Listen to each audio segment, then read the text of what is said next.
استغفر الله العظيم إلى حضرة النبي المصطفى رسول الله صلى الله عليه وسلم ثم الأرواح أزواجه وذرياته وأصحابه والتابعين التابعين لهم بإحسان إلى يوم الدين ثم إلى أرواح والدينا ومشايخنا ولأصحاب الحقوق علينا ولجميع المسلمين والمسلمات والشأن الله لهم الفاتحة. أعوذ بالله من الشيطان الرجيم. بسم الله الرحمن الرحيم. الحمد لله رب العالمين الرحمن الرحيم مالك يوم الدين إياك نعبد وإياك نستعين اهدنا الصراط المستقيم صراط الذين أنعمت عليهم غير المغضوب عليهم ولا الضالين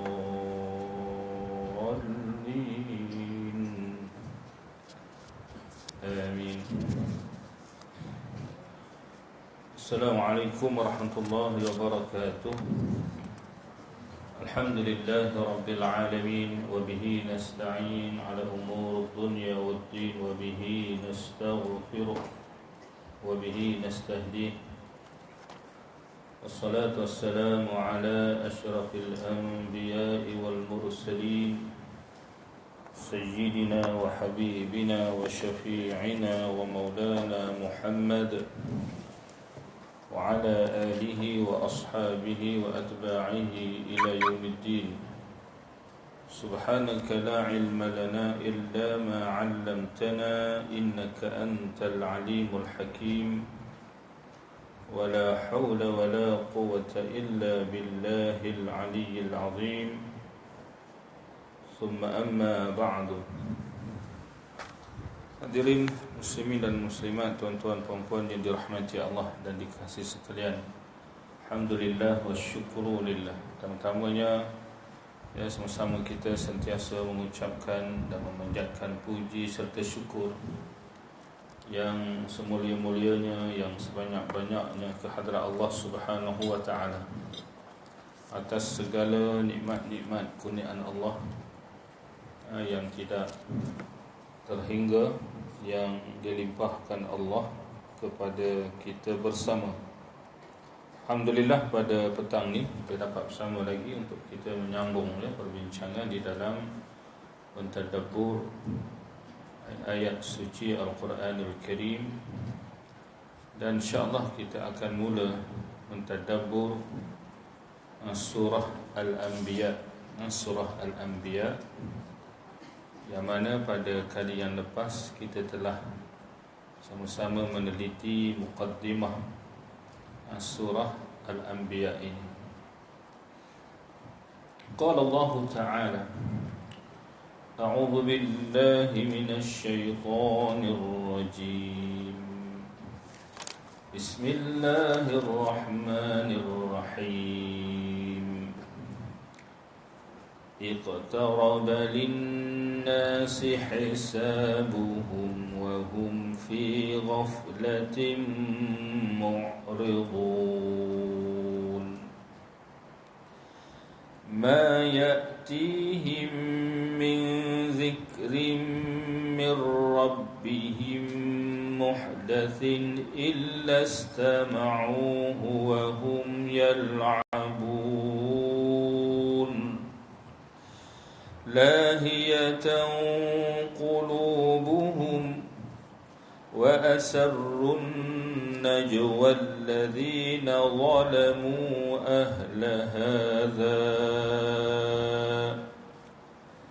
وأسروا النجوى الذين ظلموا هل هذا إلا بشر مثلكم أفتأتون السحر وأنتم تبصرون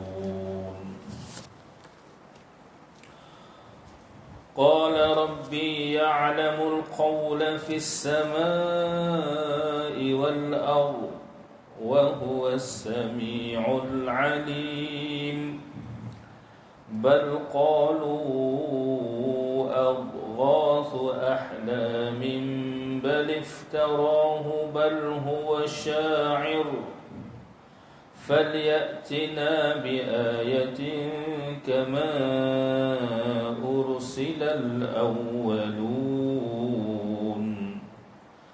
ما آمنت قبلهم من قرية أهلكناها أفهم يؤمنون صدق الله العظيم. Yang bermaksud dengan nama Allah yang Maha Pemurah lagi Maha Mengasihani, telah hampir datangnya kepada manusia hari perhitungan amalnya. Sedang mereka dalam kelalaian, tidak hiraukan persediaan baginya. Tidak datang kepada mereka itu sebarang peringatan yang diturunkan dari Tuhan mereka lepas satu-satu, melainkan mereka memasang telinga mendengarnya sambil mereka mempermain-mainkannya. Dengan keadaan hati mereka yang leka daripada memahami dan mengamalkan maksudnya.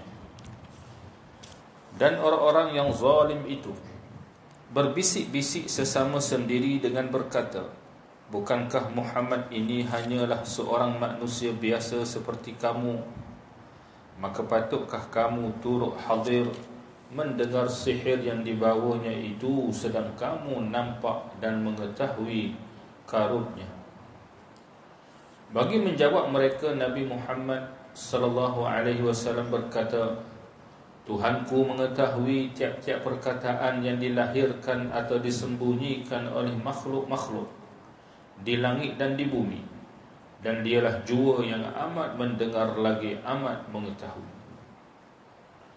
Mereka bukan sahaja mensifatkan Al-Quran itu sebagai sihir, bahkan mereka menuduh dengan berkata, Al-Quran itu perkara karut yang dimimpikan oleh Muhammad, bahkan perkara yang diada-adakan olehnya.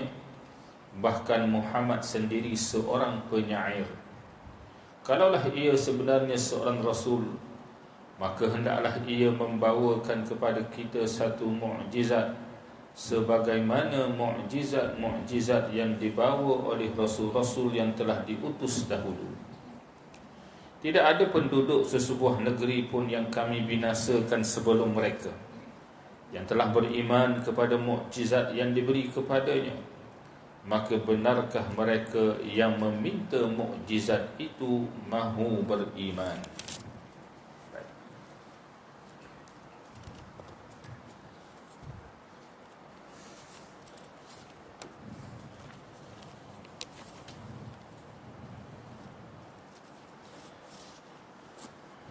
Para ulama tafsir, antaranya yang dikeluarkan oleh Ibnu Jarir daripada Qatadah, meriwayatkan bahawa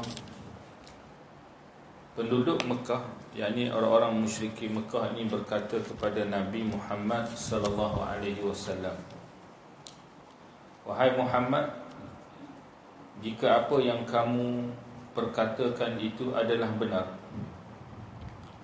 yakni bahawa benar kamu adalah Rasulullah, utusan Allah, dan Al-Quran yang kamu sampaikan itu adalah wahyu yang diterima daripada Allah, jika betul kamu ini seorang Rasul, maka tunjukkanlah kami mukjizat dengan menukarkan bukit Safa ini menjadi bukit emas. Maka datanglah Jibril alaihi salam kepada Nabi sallallahu alaihi wasallam. Lalu Jibril berkata kepada Nabi, wahai Muhammad, jika kamu mahu Allah Ta'ala tunaikan apa yang diminta oleh kaummu, oleh orang-orang Mekah ni, maka Allah Ta'ala akan tunaikan. Akan tetapi jika sekiranya selepas itu, yakni selepas bukit Safa itu betul-betul ditukar menjadi bukit emas, jika mereka itu tidak beriman, maka mereka tidak akan diberi tangguh lagi, yakni kalau mereka selepas itu tidak juga beriman, nescaya Allah Ta'ala akan menurunkan azab, bala bencana yang akan membinasakan, yang akan memusnahkan mereka semua. Dan jika engkau mahu,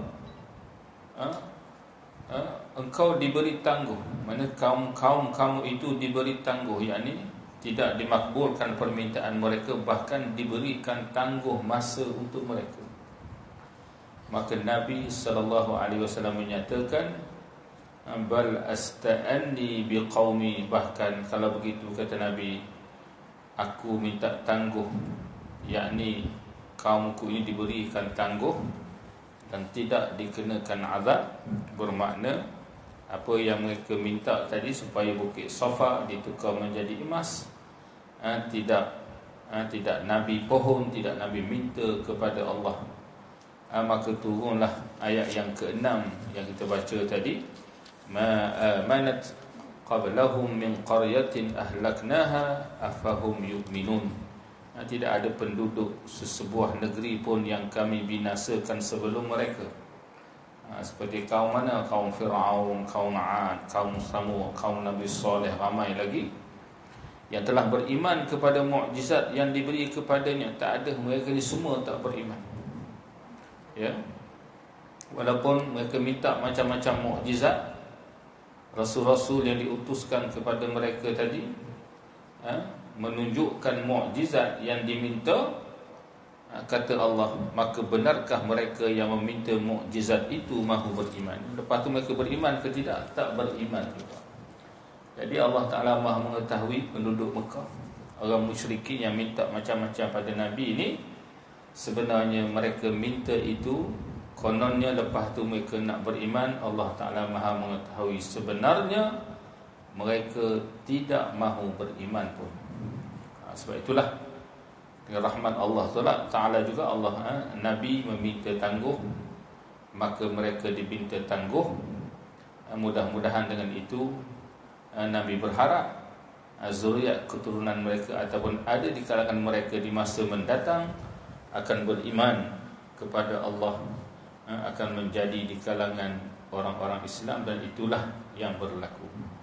Baik, di dalam ayat yang pertama yang kita baca tadi, Allah Subhanahu wa ta'ala menyebut telah hampir datangnya kepada manusia hari perhitungan amalnya, sedang mereka dalam kelalaian tidak hiraukan persediaan baginya.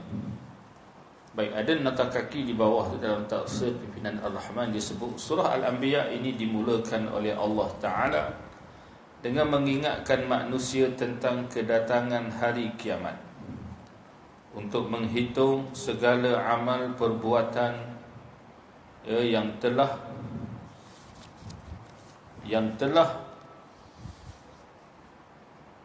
mereka lakukan di dunia, dan untuk ditanya akan segala nikmat yang telah dikurniakannya kepada mereka, bagaimana mereka gunakan. Baik, dalam ayat ini Allah Ta'ala sebut bahawa telah hampir datang kepada manusia. Ada dua pendapat ulama berkaitan dengan yang dimaksudkan dengan manusia di sini. Yang pertama, yang dimaksudkan ialah orang-orang musyrikin yang berada di Mekah. Sebab ayat-ayat yang selepas itu, ayat yang kedua, ayat yang ketiga adalah menceritakan keadaan mereka. Itu pendapat yang pertama. Yang keduanya, para ulama juga memberikan pandangan, antaranya Imam Fakhruddin Ar-Razi menyatakan yang dimaksudkan dengan manusia di sini adalah seluruh manusia, iaitulah orang-orang yang mukallaf. Orang-orang yang mukallaf, yakni kalau orang tu cukup umur dan berakal. Mukallaf ni adalah orang yang aqil baligh, yang berakal, bukan gila, bukan sewil, dan baligh. Maka termasuk di dalam peringatan yang datang daripada Allah, hei manusia, telah hampir datangnya kepada kamu akan hari perhitungan amal kamu. Baik, tentang hari perhitungan amal ini, ataupun telah hampir datangnya hari kiamat, hari perhitungan amal ini juga memberi dua pengertian. Yang pertama iaitulah kiamat. Kiamat itu sudah begitu hampir. Hari kiamat itu sudah begitu hampir. Ya, kita kata lama dah Quran ni dah turun 1400 tahun dulu dah, tak kiamat juga. Tak kiamat ke dah berlaku? Bila nak berlaku kiamat ni? Kita pun tak tahu dah. Ya, ada hadis kata hari Jumaat, kok besok wallahu alam. Tapi ada hadis yang sahih yang lain menyatakan di sana ada tanda-tanda besar kiamat. Tanda-tanda besar kiamat itu seperti disebut dalam hadis-hadis Nabi, belum lagi berlaku secara keseluruhannya. Tanda-tanda kecil dah ada dah. Tanda-tanda kecil kiamat banyak dah. Sebab tu Nabi sendiri beri ingat, Nabi pernah menyebut dalam satu hadis, Nabi menyatakan bu'ithu ana was-sa'atu kahatain. Nabi tunjuk dua jari. Nabi kata waktu masa aku diutuskan menjadi rasul ini dengan kiamat, dengan hari kiamat, kahatain seperti dua jari ni, begitu dekat. Kalau kata jari tu jauh sikit, selang tu jauh sikit, ni dekat. Nabi tunjuk dua jari. Maknanya begitu hampir, tak ada selang lah. Akan tiba kiamat ni bila-bila masa. Ya. Dan kiamat inilah perkara yang pasti berlaku. Jadi itulah hancur musnahnya alam ini. Semua yang hidup akan mati. Bumi ini pun akan rosak binasa. Semuanya akan rosak binasa. Yang kekal hanyalah zat Allah Subhanahu wa ta'ala. Baik, itu maksud yang pertama, bahawa kiamat besar itu sudah begitu hampir. Ya. Yang kedua yang dimaksudkan dengan kiamat di sini iaitulah kiamat bagi setiap daripada manusia, iaitulah mati. Kita ni semua ni ada hari kiamat untuk kita masing-masing, iaitulah mati. Seolah-olah juga Allah Ta'ala menyatakan, wahai manusia, sudah hampir datang kepada kamu hari kematian kamu. Sebab bila kita mati ni, apa maksud bila kita mati? Maksudnya terputuslah hubungan kita dengan dunia ini. Dunia ini adalah tempat untuk kita beramal. Dah tak boleh beramal dah. Tunggu nak kiamat besar dah. Kiamat kecil telah berlaku kepada kita dengan mati. Maka mati itu suatu yang sangat hampir. Nampak yang dekat depan ni semua dah pencen-pencen dah. Dah pencen-pencen semua dah. Kalau setengah orang kata, dia kata kubur kata mari dah. Rumah kata pergi. Ya. Umur pun rasanya tak kurang ya. Semua ni 50 lebih, ni 50 lebih, 60 lebih, 70 pun ada pun. Ya. Dan kita lihat orang-orang sekeliling kita pun, yang kawan-kawan yang sebaya, sudah pergi lebih awal daripada kita. Kadang-kadang yang lebih muda pun pergi awal daripada kita. Maknanya mati ini adalah suatu masa, suatu saat yang begitu hampir dengan kita semua ni dah. Makin bertambah usia kita, maksudnya apa? Umur kita ni makin nak habis dah. Bukan makin panjang je. Memanglah orang akan kata selamat panjang umur. Panjang umur apa? Makin nak habis dah. Dia ada ajal tu, masa yang ditentukan. Cuma kita tak tahu tak berapa umur yang Allah Ta'ala beri pada kita. Tapi masa itu sudah begitu hampir. Waktu mati dan kiamat juga, kata Allah, sudah begitu hampir. Baik. Sedang mereka, yakni manusia itu, dalam kelalaian, fi ghaflah, dalam kelalaian, mu'ridun, tidak hiraukan persediaan baginya. Mu'ridun ini juga bermaksud berpaling, maknanya tak percaya. Ya. Pertama kata Allah fi ghaflah, dalam kelalaian. Yang keduanya mu'ridun, berpaling, tidak percaya sehingga tidak membuat persediaan untuk hari kiamat ini. Sebab tu kata ulama, ayat ni walaupun secara khusus itu ditujukan kepada orang-orang musyrikin di Mekah, yang apabila Nabi SAW berdakwah, mengajak mereka kepada Allah, kepada Islam, mereka ini menolak, mereka degil, mereka tidak mahu beriman, mereka tidak mahu mendengar Al-Quran yang dibacakan, mereka tidak mahu memikirkan kebenaran yang disampaikan, tak terima. Namun kata ulama, ayat ini juga adalah umum kepada seluruh manusia, termasuklah kepada kita orang-orang Islam. Maksudlah kita orang, sebab orang Islam kita pun fi ghaflah, ada yang berada dalam kelalaian, lalai. Orang Islam kita ni bukan mereka tak percaya dengan hari kiamat. Tanyalah siapa mana-mana orang Islam lah yang mengaku Islam, kalau kita tanya percaya tak tentang hari kiamat, percaya.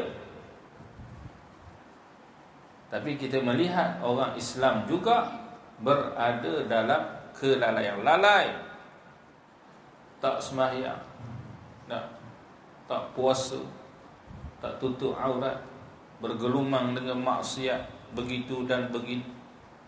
Bukan mereka tak percaya kepada Allah, bukan mereka tak percaya perkara dosa pahala, bukan mereka tak percaya tentang syurga dan neraka, tapi mereka hidup di dalam lalai, dilekakan oleh dunia, dilalaikan oleh dunia, dilalaikan oleh berbagai-bagai kecenderungan terhadap kehidupan dunia ini. Duk sibuk cari apa? Duk cari harta kekayaan, mengumpulkan harta kekayaan sehingga lalai. Duk cari apa? Duk cari pangkat kedudukan, pengaruh. Duk mencari apa? Mencari sanjungan manusia. Ini yang berlaku dah. Fi ghaflah. Ini hakikat. Jadi orang Islam kena ingat, kita semua kena ingat, iqtarabis sa'ah. Waktu kiamat, waktu mati itu begitu dekat, sangat dekat. Kita pun tak tahu bila kita mati, di mana kita mati, bagaimana kita ini akan mati. Ada.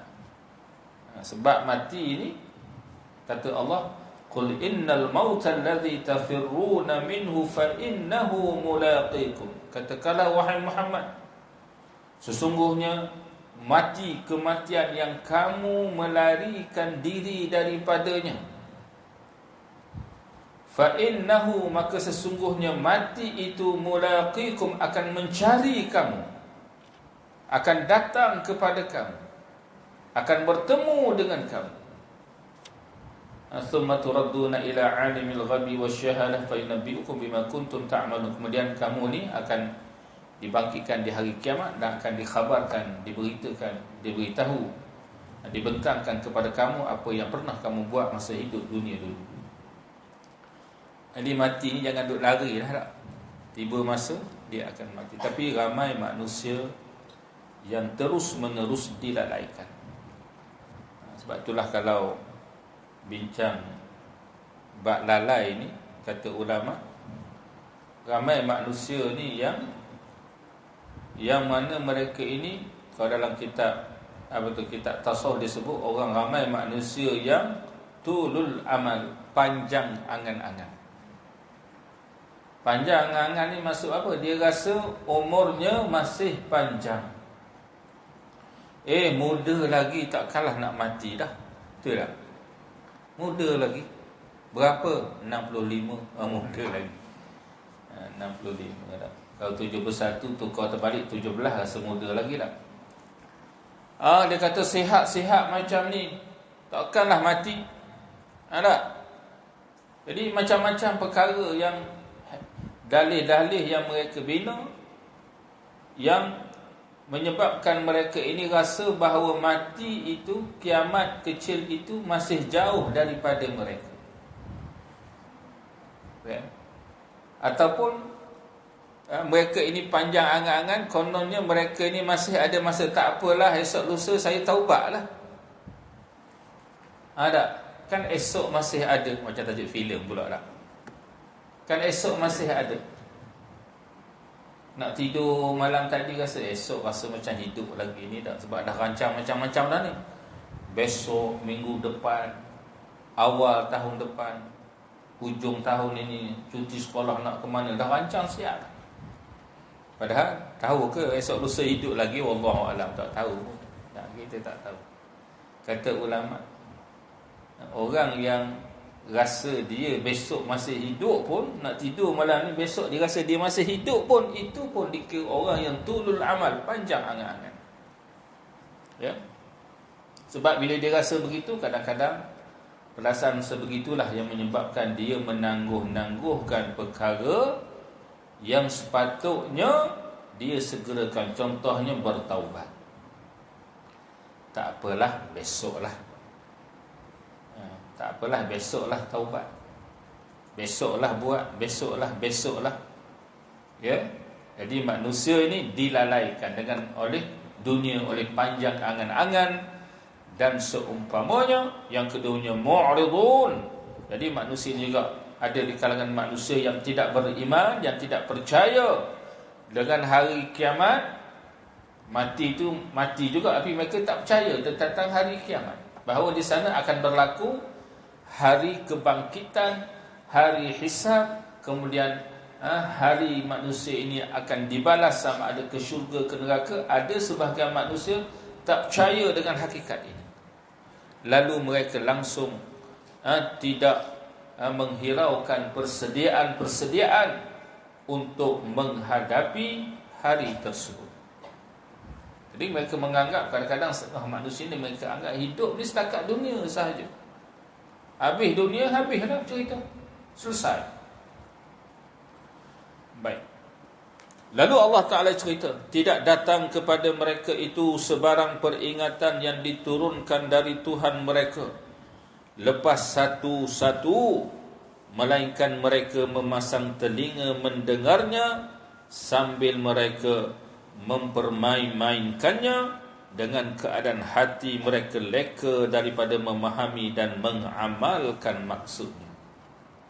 Jadi ini Allah Ta'ala cerita keadaan, pertamanya keadaan orang-orang musyrikin itu sendiri, yang mana setiap kali turun kepada Nabi, kemudian Nabi menyampaikan ayat-ayat Al-Quran, kalamullah, kepada mereka yang berupa peringatan-peringatan, yang berupa perintah dan larangan, panduan-panduan hidup. Apa yang mereka buat? Mereka ini memasang telinga, pasang telinga juga Nabi Muhammad baca, dapat dengar, tetapi mereka mempermain-mainkannya. Mereka mengejek-ngejek apa yang disampaikan oleh Nabi, dalam keadaan hati mereka leka, langsung tidak berusaha untuk memahami dan mengamalkan maksudnya. Baik, kita lihat di sini.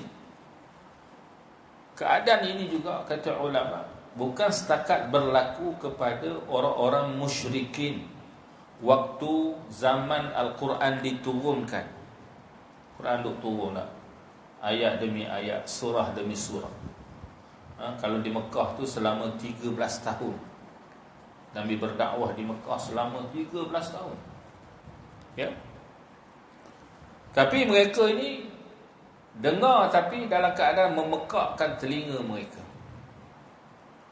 Ya, hati mereka langsung ditutup untuk memahami dan meneliti ayat-ayat Allah yang disampaikan kepada mereka, jauh sekali untuk mengamalkan panduan dan arahan yang datang daripada Allah Subhanahu wa ta'ala. Ini orang musyrikin. Dan kalau kita lihat realiti hari ini kita lihat keadaan ini juga berlaku kepada orang-orang Islam. Ini yang kita rasa lebih menyedihkan tak? Lebih menyedihkan berlaku kepada orang-orang Islam, bagaimana di zaman kita ni para alim ulama membacakan kepada mereka ayat-ayat Allah, ya, menyampaikan perintah-perintah, arahan-arahan, suruhan-suruhan, larangan-larangan daripada Allah yang semuanya itu adalah untuk kebaikan mereka, untuk kemaslahatan kehidupan mereka dunia akhirat. Datang kepada mereka panduan-panduan hidup yang sangat-sangat bermanfaat untuk mereka. Ya, bila sebut panduan hidup ni, kita kena faham, dan saya selalu ulang lah, bila sebut panduan hidup ni puan-puan sekalian adalah daripada Allah, bukan panduan daripada manusia. Ya, bukan panduan daripada seorang manusia. Sebab manusia ni walau dia cerdik, bijak, hebat macam mana sekalipun, kalau dia beri pandangan yang dipandang hebat sekalipun, dia tidak boleh lari daripada kekurangan-kekurangan. Ada kekurangan. Sebab manusia ni tak mengetahui segala-gala. Ada ke manusia atas dunia ni dia tahu semua sekali, semua benda dia tahu? Ada ke? Memang tak ada lah. Kalau orang tu dia pakar dalam satu bidang, jangan orang sekarang ni, manusia sekarang ni, yang dia juga pakar dalam beberapa bidang yang lain. Ya?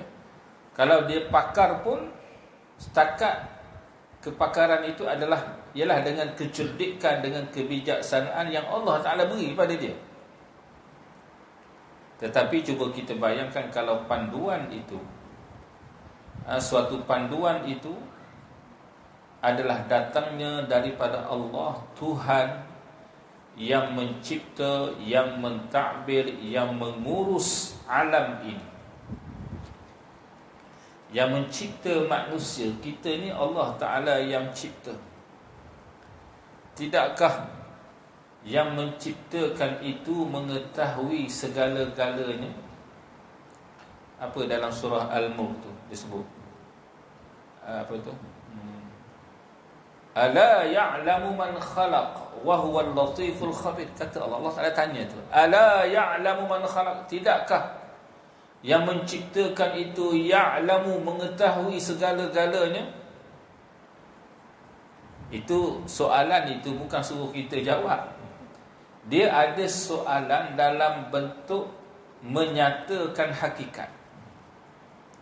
Tidakkah yang menciptakan itu mengetahui segala-galanya, dengan maksud Allah yang mencipta segala-galanya, maka dialah yang mengetahui dengan ciptaannya, dengan apa yang diperlukan oleh ciptaannya, dengan apa yang bermanfaat dan yang memudaratkan ciptaannya. Wa huwal latiful khabir, dan Allah itu maha al-latif, maha halus ciptaannya dan juga urusannya, al-khabir, yang maha mendalam pengetahuannya. Allah itu ala ya'lamu man khalaq. Tentulah kita akan mengakui, tentulah ya Allah lah yang mengetahui segala-galanya. Tetapi orang Islam sendiri, kadang-kadang mereka ini, kita kata tidaklah mereka mempermain-mainkan ayat-ayat Allah, ya, na'udzubillah. Tetapi yang kedua tu lahiyatan qulubuhum, ya, awal ayat yang ketiga tu, dalam dengan keadaan hati mereka leka daripada memahami dan mengamalkan maksudnya. Ramai orang Islam ini leka daripada memahami ayat-ayat Allah, memahami Al-Quran yang berupa panduan hidup yang datang daripada Allah. Mereka tidak memahami dan tidak mengamalkan kandungan Al-Quran itu. Kalau orang kafir orang yang tidak beriman, kita tak pelik. Ya, kalau mereka ini dengar dalam keadaan buat main-main selepas itu. Zaman sekarang ni ada orang kafir yang mengambil sikap memusuhi Islam, mereka bakar Al-Quran. Bukan setakat tak dengar, tak mengamalkan, mereka ni mencabar orang Islam. Kononnya kerana orang Islam ni jahat begitu begini, mereka pun bakar Al-Quran. Apa salah Al-Quran? Mereka menganggap Al-Quran inilah yang menyebabkan orang Islam ni jadi begini-begini. Padahal sebenarnya dalam waktu yang sama juga ada orang yang membaca, orang yang bukan Islam yang membaca Al-Quran, mengkaji, meneliti Al-Quran, akhirnya mereka menjadi orang yang beriman. Ni yang bakar Al-Quran adalah orang yang membuta tuli, ikut je kata orang lain. Islam gini, Quran gini, mereka pun kata Quran pun macam ni juga. Lalu mereka bakar Al-Quran dengan tujuan nak menghina, mencabar dan seumpamanya. Kita orang Islam mana ada pernah kita pergi bakar kitab Injil? Tak ada ke kita dengar orang Islam kita ni marah sangat pada orang Kristian pergi bakar kitab Injil? Tak ada. Kita tak diajar pun begitu dah. Walaupun kita marah dengan orang-orang Kristian, kalau kata dulu ada perang salib, perang salibiyah, berapa ramai mereka bunuh orang Islam ni di tanah air kita Malaysia ini juga. Kalau kita baca sejarah yang tidak tercatat dalam buku-buku sejarah itu, berapa ramai orang Islam, pejuang-pejuang Islam yang dibunuh oleh penjajah Inggeris, oleh penjajah Portugis, Belanda dan seumpamanya, ketika mana mereka ini melanggar, datang untuk menguasai tanah air orang Islam di sini. Beribu-ribu orang mati, kena bunuh orang. Kena bunuh, dibunuh oleh mereka. Baik.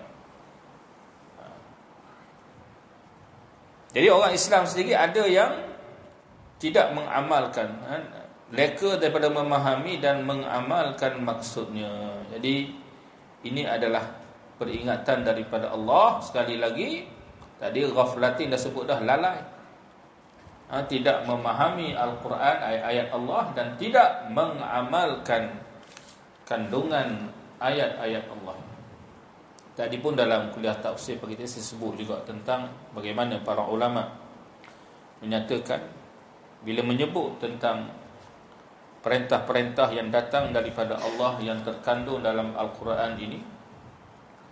Kata ulama, orang Islam kita ni dia ada dua perkara yang penting dari sudut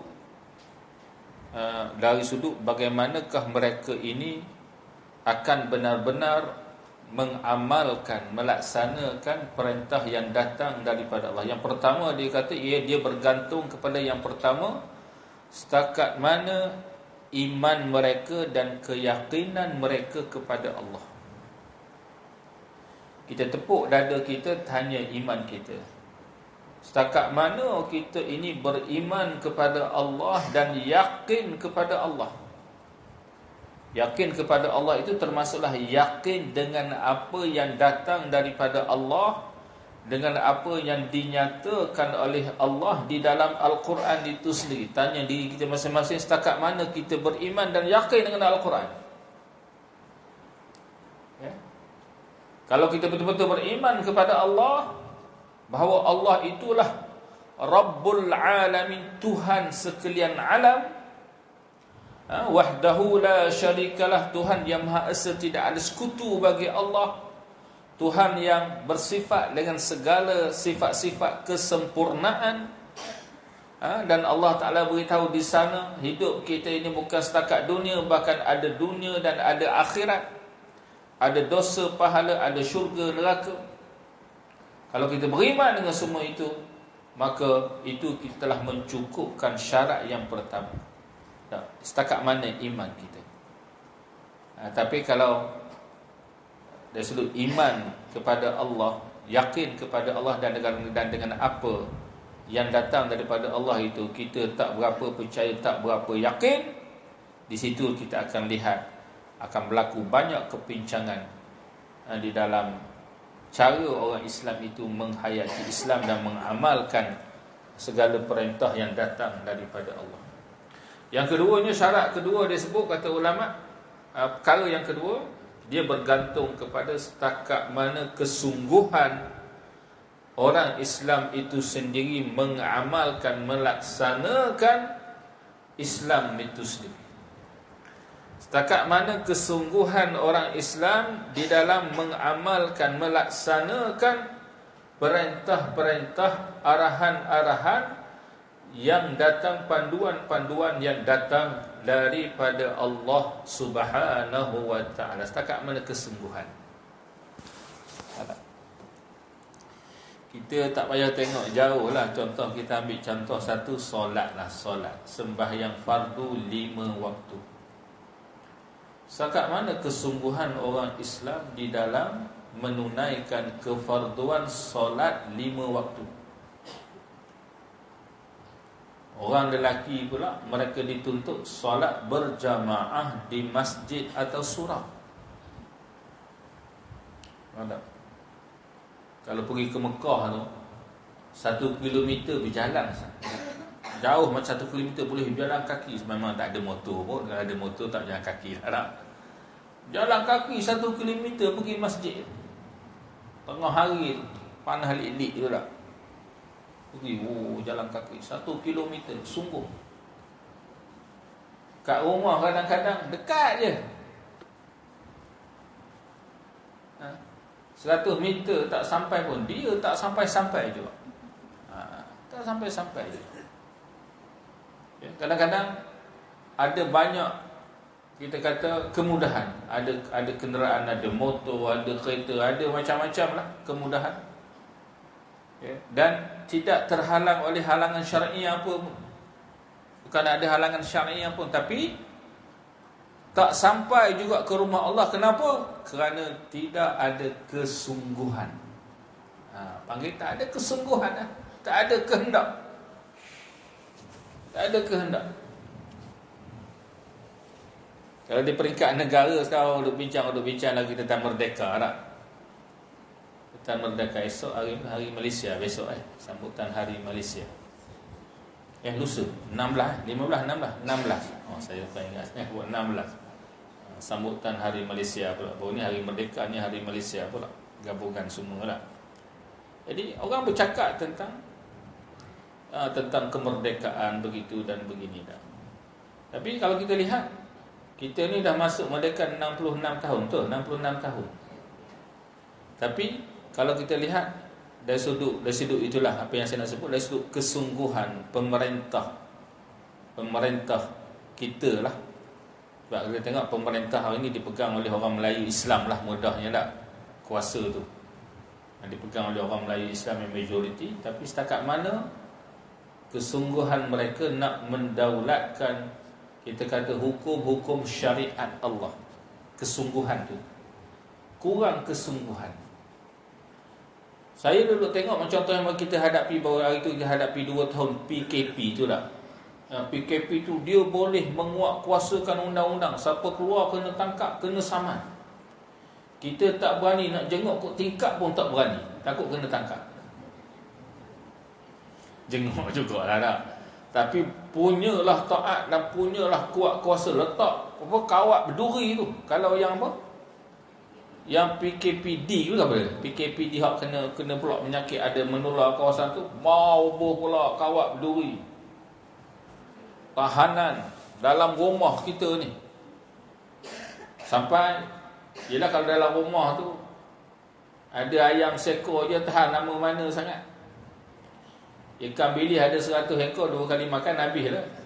Ikan bilis 100 ekor buat apa lah.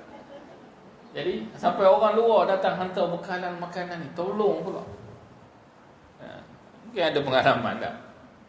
Jadi nak beritahu dulu, kalau ada kehendak dan ada kesungguhan, boleh buat ke tidak? Boleh buat. Boleh diusahakan. Boleh diusahakan. Tapi oleh kerana kata ulama tadi, orang Islam ni tidak ada kesungguhan, kehendak untuk melaksanakan, maka begitulah yang berlaku. Betul lah Allah Ta'ala sebut ni, leka daripada memahami dan mengamalkan maksud. Dan ini juga yang pernah disebut oleh Nabi dalam Quran. Ada cerita Nabi mengadu pada Allah bahawa manusia ini meninggalkan Al-Quran, mahjura, meninggalkan Al-Quran. Jadi ulama sebut juga meninggalkan Al-Quran ni bukan setakat berlaku pada orang-orang musyrikin Mekah ni. Mereka tak hirau kepada Quran, tak dengar Quran, tolak Al-Quran. Tapi memahjurkan, meninggalkan Quran ini juga berlaku kepada orang-orang Islam. Antaranya adalah tidak memahami, mentadabbur ayat-ayat Allah dan tidak mengamalkan kandungan Al-Quran itu sendiri. Baik. Kemudian Allah Ta'ala cerita tentang sikap orang-orang musyrikin Mekah ni. Ya. Bukan setakat mereka ni memasang telinga tapi mempermain-mainkan ayat yang dibaca oleh Nabi dalam keadaan hati mereka leka daripada memahami dan mengamalkan maksudnya. Dan orang-orang yang zalim itu berbisik-bisik sesama sendiri dengan berkata, orang-orang musyrikin ni bila Nabi berdakwah secara terang-terang di Mekah, Nabi kumpulkan orang, Nabi baca Al-Quran, bacakan ayat-ayat Allah, sehingga ada orang yang mendengar itu merasa tertarik, merasa apa yang dibacakan oleh Nabi itu merupakan suatu kebenaran. Jadi mereka ni berbisik-bisik sesama mereka diam-diam. Mereka kata apa? Bukankah Muhammad ini hanyalah seorang manusia biasa seperti kamu? Sebab kata ulama, kita baca juga dalam ayat-ayat sebelum ini, orang-orang musyrikin ni, orang-orang Arab musyrik ini, mereka beranggapan antara yang mereka suatu boleh kita kata seperti suatu pegangan mereka lah, bahawa mereka ini menyatakan Rasul ini sepatutnya seorang malaikat. Utusan Allah ini tidak sepatutnya manusia, tetapi hendaklah malaikat Allah. Mereka nak macam tu. Mereka nak kalau kata utusan Allah, Rasulullah itu ialah malaikat.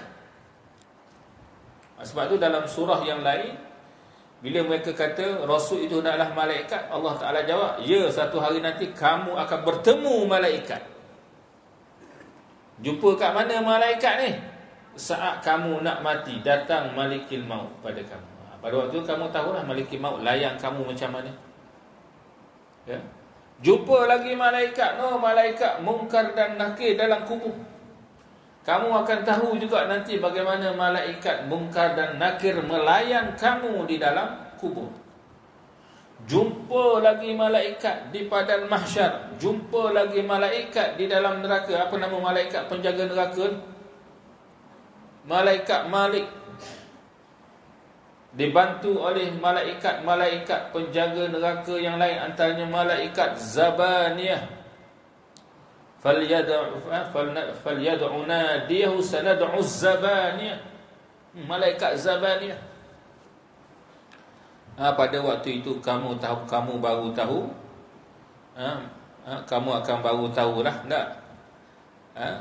Apa yang benar, mana yang benar, mana yang salah. Baru kamu tahu, inilah malaikat, kata Allah lah. Jadi mereka mempertikaikan, macam mana Muhammad ni boleh mengaku dia ni utusan Allah, sedangkan dia ni macam kita ni semua sahaja makan minum, pagi kerja, pergi ke pasar, begitu begini tak, kencing berak sama macam kita juga, sakit pening, demam macam kita juga. Macam mana dia ni boleh mengaku dia Rasul? Macam mana dia ni layak untuk menjadi Rasul? Dia bertikai benda tu tak? Maka patutkah, mereka duk bisik lagi, fatatuna sihra wa antum tubsirun, dan maka patutkah kamu turut hadir mendengar sihir yang dibawanya itu sedang kamu nampak dan mengetahui karutnya.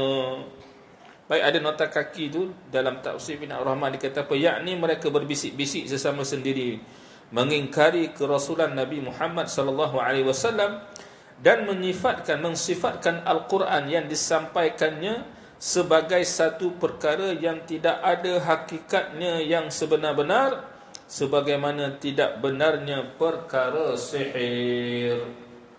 Jadi apa yang Nabi baca itu adalah kita kata apa tu, kalam sihir. Bila orang dengar, orang akan terpengaruh. Ada seperti kalam ucapan sihir yang bila orang dengar tu dia akan ikut je tanpa disedari. Maka tuduh Al-Quran itu adalah kalam sihir yang dibacakan oleh Nabi Muhammad sallallahu alaihi wasallam. Sebab itulah kalau kita melihat di dalam ayat-ayat yang lain, nanti pun akan disebutkan nanti akan dijawab dalam ayat 7, 8, 9, 10 nanti. Ya, Allah Taala jawab pada mereka bahawa semua rasul-rasul alaihimus salatu wassalam yang diutuskan Allah kepada manusia ini, semua rasul-rasul itu adalah dari kalangan manusia. Sebab tu Allah Ta'ala suruh orang-orang musyrikin Mekah ni kata apa? Fas'alu ahla dzikri in kuntum la ta'lamun. Kamu pergilah tanya tok-tok alim. Tok-tok alim dalam agama Kristian, dalam agama Yahudi baik. Pergi tanyalah orang-orang yang berilmu ni, yang ada ilmu ahli kitab ni, pergi tanya mereka adakah rasul-rasul yang diutuskan dahulu dari kalangan malaikat ataupun dari kalangan manusia. Tentulah mereka akan beritahu dari kalangan manusia. Cumanya orang Yahudi ni terutamanya, mereka ni ada banyak helah pula. Orang musyrikin tanya orang Yahudi, agama kami ni dengan agama yang dibawa oleh Nabi Muhammad, mana lebih betul? Orang Yahudi jawab apa ni? Pendeta Yahudi kata apa? Oh, agama kamulah yang lebih betul. Ni pendeta Yahudi, tok alim Yahudi ni kerana kedengkian mereka, kerana jahatnya, buruknya hati mereka ni, mereka menyatakan agama menyembah berhala itu lebih betul. Agama yang mensyirikkan Allah itulah yang betul berbanding agama tauhid yang disampaikan oleh Nabi Muhammad. Sedangkan mereka pun tahu apa yang Nabi ajak itulah juga yang terkandung di dalam syariat yang dibawa oleh Nabi Musa dan Nabi Isa alaihi wassalam. Tengok orang Yahudi dah. Jadi, tapi Allah Taala suruh pergi tanya. Dan sebenarnya orang-orang Arab di Mekah ini dan di semenanjung tanah Arab juga, mereka juga mengetahui, mereka tahu kisah Nabi Musa, mereka tahu kisah Nabi Saleh, mereka tahu kisah Nabi Hud, Nabi Lut, nabi-nabi yang terdahulu tu. Kisah ini mereka tahu bahawa, dan mereka juga mengetahui semua nabi-nabi, rasul-rasul ini adalah dari kalangan manusia. Tapi mereka ini seolah-olah membuat satu fakta yang baru. Rasul ini mesti seorang malaikat, bukan manusia biasa. Jadi Nabi Muhammad ini tak layak jadi rasul. Yang keduanya, Quran yang dibacakan oleh Nabi itu ialah kalimah sihir yang akan mempengaruhi orang-orang yang mendengar. Jadi mereka kata, kamu jangan duduk hadir, jangan duduk pergi dengar. Kalau kamu mendengar, kamu akan kena sihir. Jadi mereka menganggap Al-Quran itu adalah suatu kalimah sihir. Baik, lalu Allah Ta'ala mengajar Nabi supaya menjawab kata-kata mereka. Bagi menjawab mereka, Nabi Muhammad berkata, Tuhanku mengetahui tiap-tiap perkataan yang dilahirkan, yang dizahirkan, kamu bercakap terang-terang tengah khalayak ramai, atau yang disembunyikan oleh makhluk-makhluk di langit dan di bumi. Ya, Allah Ta'ala tahu semua. Yang kamu bisik-bisik diam-diam tu, ada bisik-bisik kat telinga tu lah, kamu nak tahu tak pelan-pelan cerita. Kita pun biasa juga bisik dah, cakap bisik-bisik tu dengan harapan orang tu je dengar. Ya, kamu bercakap tu terang-terang secara kuat-kuat ataupun kamu hanya berbisik-bisik, semuanya di dalam pengetahuan Allah. Cuba kita rujuklah tentang maksud sifat mendengar bagi zat Allah. Allah itu maha mendengar. Sama' maha mendengar. Tak. Jadi mendengar Allah ini antaranya dinyatakan oleh para ulama usuluddin bahawa Allah Ta'ala ni mendengar semua sekali, sama ada benda yang bersuara atau benda yang tidak bersuara. Allah Ta'ala dengar semua. Hari ni ada benda yang tak bersuara tak? Yang tak bersuara, tapi kita dah boleh mula mendengar. Contohnya handphone kita ni dah boleh mendengar suara orang yang bercakap dalam telefon. Tapi suara tu, kalau kita duduk tengah-tengah orang ramai ni, orang lain dengar tak suara yang kita dengar dalam handphone? Orang lain tak dengar. Hanya kita yang mendengar. Kita mana pula wayar sambung dengan handphone kita? Memang tak ada lah. Tapi di sana ada, kita kata gelombang suara tu yang masuk tu, ada gelombangnya yang begitu rendah, yang atau lebih tinggi, lebih rendah, saya tak tahu lah, yang tidak boleh didengar oleh telinga kita. Kalau gelombang suara tu boleh didengar, oh kita ni pakak muntah pening semua lah. Dah dengar macam-macam ni, banyak dengar suara tu, suara ni, oi. Kena pula dengar suara orang duk mengata kita pula lah. Lagi sakit hati. Ada. Kita tak dengar. Tapi Allah Ta'ala itu, dan dialah juga yang maha mendengar, lagi amat mengetahui. Jadi kamu bercakap berbisik ke terang-terang ke, Allah Ta'ala beritahu pada Nabi melalui malaikat Jibril, ni hak mereka tu berbisik tentang kamu begini. Seperti mana kalau kita baca dalam ayat yang lain tu, kisah bila orang-orang musyrikin Mekah ni, mereka duk mesyuarat di dewan mesyuarat mereka lah, di dewan orang ramai di Mekah tu, zaman jahiliah dulu, mereka mesyuarat di dewan orang ramai, rancang-rancang, akhirnya mereka setuju nak bunuh Nabi lah. Nak bunuh Nabi. Ini kemuncak pada peristiwa hijrah lah. Allah Ta'ala cerita, wa idh yamkuru bikal ladzina kafaru liyuthbituka aw yaqtuluk aw liyuthbituka aw yukhrijuka aw yaqtuluk wa yamkuruna wa yamkurullah wallahu khairul makirin. Dan ingatlah ketika mana mereka itu merancang dengan perancangan yang jahat untuk menahan kamu. Mana mereka ini beri cadangan, kita tangkap Muhammad, penjarakan dia. Au yukhrijuk, ataupun untuk mengeluarkan mereka, kita ni halau saja Muhammad keluar pada Mekah. Dikeluarkan, maknanya dihalau, keluarkan dia daripada Mekah. Dan yang ketiga, au yaqtul, ataupun cadangan untuk membunuh kamu. Akhirnya cadangan membunuh inilah dan yang diterima. Mereka itu merancang dan Allah Ta'ala juga merancang, dan Allah lah sebaik-baik yang menjayakan perancangan. Jadi Allah Ta'ala beritahu Muhammad ni, mereka ni dah setuju, dah kata sepakat nak bunuh kamu pada malam ni. Maka kamu kena keluar juga pada malam ni daripada Mekah menuju ke Madinah. Sebab orang Madinah tu dah bersedia dah nak terima, nak sambut Nabi sebagai pemimpin mereka di Madinah Al-Munawwarah. Maka berlakulah peristiwa hijrah pada malam tu. Panjang ceritanya, tapi nak ceritanya, Allah Ta'ala beritahu, Jibril menyampaikan berita ini pada Nabi SAW. Allah itu maha mendengar lagi amat mengetahui. Baik. Kemudian dalam ayat yang kelima, Allah Ta'ala cerita balik kata-kata orang-orang musyrikin ini. Mereka bukan sahaja mensifatkan Al-Quran itu sebagai sihir, maknanya kalam-kalam yang boleh mempengaruhi sehingga orang tak sedar ikut je Quran. Ya. Baik, kita hari ni rasa Quran tu sihir tak? Kita tak rasa macam tu pun tak? Tak rasa. Bahkan mereka ini menuduh dengan berkata Al-Quran itu perkara karut yang dimimpikan oleh Muhammad.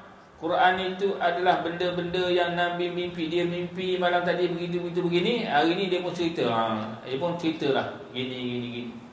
Sebab Al-Quran ini, kalau kita lihat, hampir 1/3 kandungan Al-Quran adalah qasas, yakni kisah-kisah, cerita-cerita umat-umat terdahulu.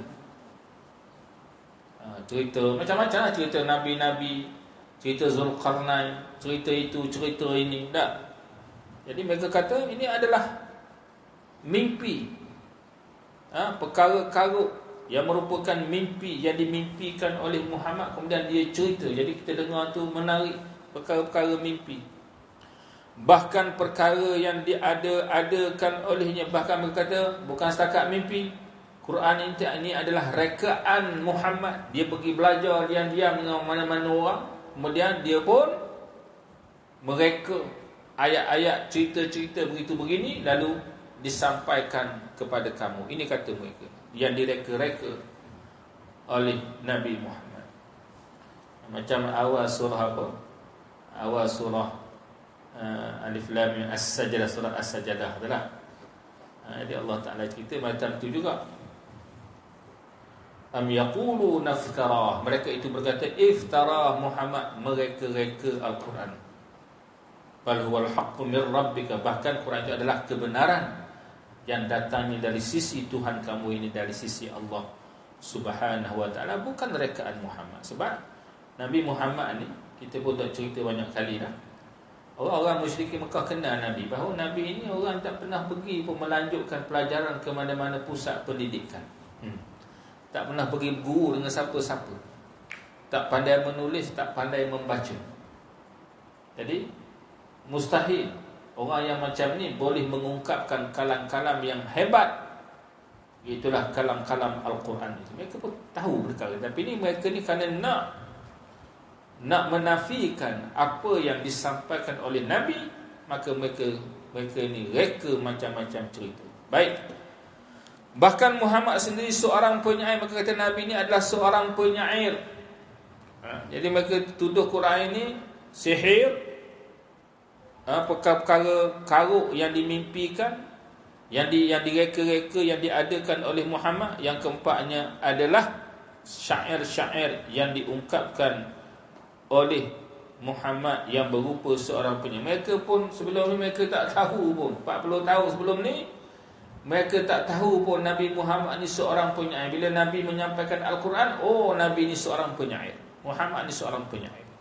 Kalaulah ia sebenarnya seorang Rasul, kata mereka, maka hendaklah ia membawakan kepada kita satu mukjizat sebagaimana mukjizat yang dibawa oleh Rasul-Rasul yang telah diutus dahulu. Tengok, mereka juga tahu Rasul-Rasul dulu bawa mukjizat.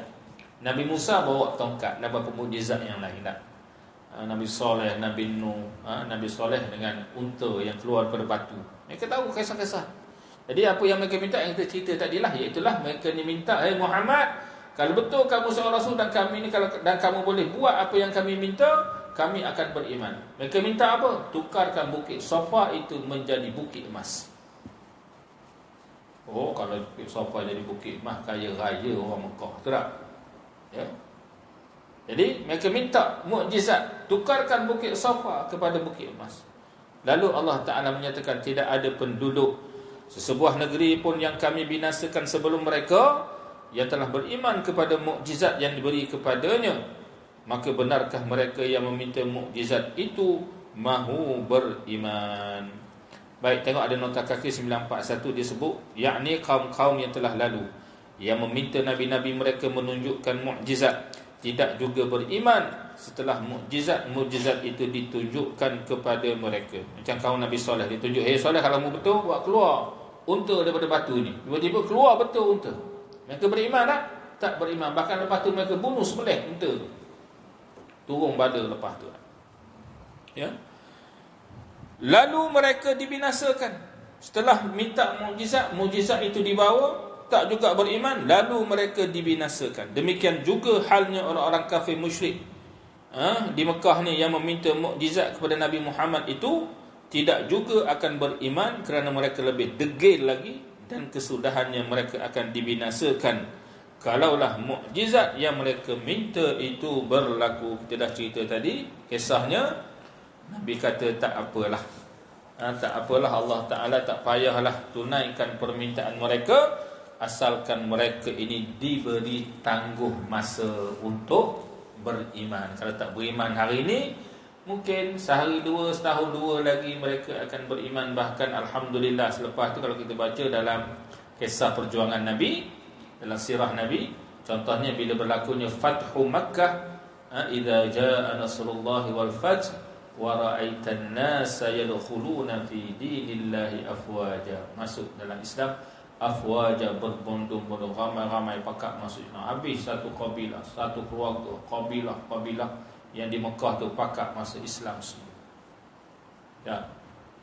Jadi kalau Nabi, kalau berlaku hak mereka minta tu tak beriman, di Mekah tu padang jarak, padang terkukur dah zaman tu lah. Tak ada manusia dah, semuanya dah dibinasakan. Tapi Nabi minta tangguh, maka itulah hikmah di sebalik penangguhan yang diminta oleh Nabi kepada Allah. Walaupun orang-orang musyrikin pada waktu itu mencabar Nabi dengan untuk dibawa berbagai-bagai mukjizat yang kononnya kalau Nabi boleh tunjuk bawa mukjizat tadi, mereka akan beriman. Tapi sebenarnya Allah Ta'ala Maha mengetahui mereka sebenarnya bukan mahu beriman pun.